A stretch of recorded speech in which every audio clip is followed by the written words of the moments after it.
It's been said that your past does not equal your future, but it does explain your present day condition and what you can do to make a better tomorrow now.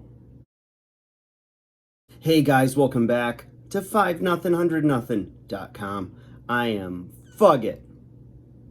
That stands for the fittest underdog guru using intelligent tactics. Today, guys, I want to talk to you about your present day condition, where you're at in your life today, and how to create a better tomorrow. So, like I said in the opener, the saying that your past does not equal your future. And that's true as long as you do something in the present, right now, to change the path that you've been on if you're not happy with your current condition, the current state of your finances, your social relationships, your job, etc. And the thing is that I think a lot of people, they get caught up in what's the saying, stinking thinking, right? And they, do things the same way every day. They get up, they have the same breakfast, they have the same, coffee, they take the same route to work, they talk about the same things at the office, they have the same thoughts, they have the same to-do list that, doesn't necessarily get done unless it's an emergency, especially if you're a procrastinator. You know how that goes when, there's something, either that phone call you got to make, that bill you got to pay, the little things you can do to make for a better tomorrow by doing it today, getting ahead of the curve and doing things before they become either a bigger problem, like if you hear a little rattle in your car and you do nothing about it, you just turn the radio up and, suddenly now you've got a cracked engine block, or, the whole car shuts down and, instead of maybe a $30 oil change, or perhaps, a little bit of maintenance, you now have a $200-300 or more car bill, right? So now you add that to your list. And the thing is it's not important, or it doesn't seem to be important to us unless it's an emergency. And we feel like we spend a lot of our days just putting out fires of things that are going wrong now. But if you look close, sometimes those things were things that were just a little attention to detail, whether it was, following a maintenance schedule or the daily habit of taking care of your body. All of a sudden you end up, in the emergency room because, your liver's fatty, or, you're pre-diabetic and you're having all these issues. All these things can just be attributed to daily habits done over time. And the thing is following, a healthy lifestyle, or showing fiscal responsibility, saving a portion of your money, investing a portion, paying your bills with a portion, and then just having a little bit of money left over for, just fun things, whatever that is, right?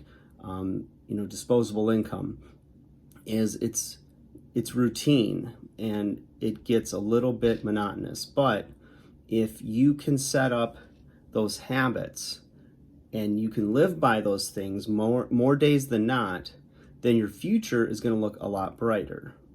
And it's as simple as that, whether it's, taking out a company sponsored 401k where they have a little bit of matching.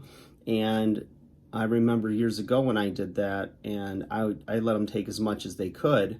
And it was advice given to me by some people that were a little further down the road in their 50s and 60s, whether it was in my professional life or professors in school that were like, this is one good thing you can do right now, that if you start when you're young, it's going to really take off when you're older. And it's a habit that you get into. And a lot of people, I remember one guy I used to work with is, he was getting close to 30, had kids, and had no life insurance, had not saved any money. And he says, I just can't, spare to lose the money. I can't live on, taking 10-15% out of my check every week or every 2 weeks. And meanwhile, he's driving a new leased car, as was his wife. He lived in a home that he could barely afford. He had bought a big house, and had cable with every premium channel.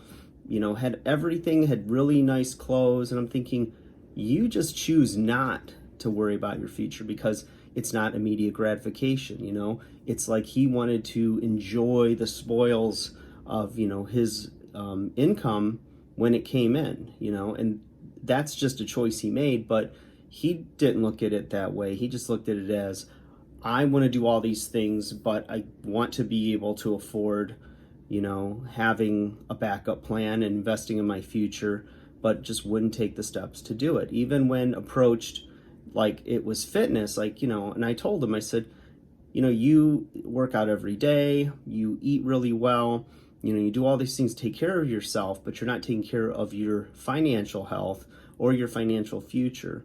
And, he just kind of blew it off. And I don't know if it was just a matter of, it was like avoidance or just didn't want to hear it. But, I just approached it from, the angle that I thought he would understand, because it was his, profession, and he walked the walk in so many areas of his life, except for that side of it.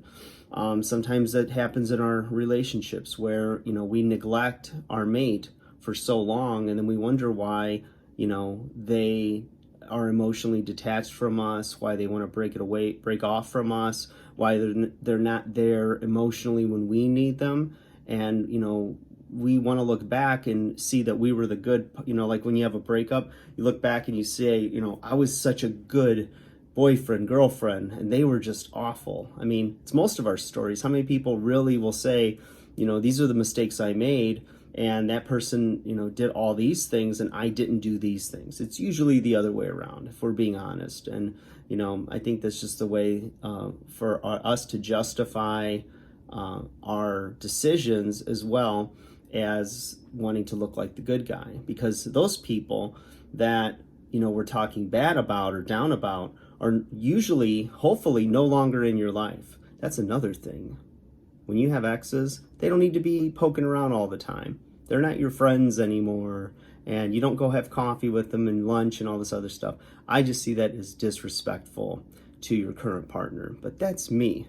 You do you, and I know what works. So I have a channel. And you should too if you have something to say. Or say it in the comments. I'll make a video about it. Like, share, subscribe. Share it as well. Take care.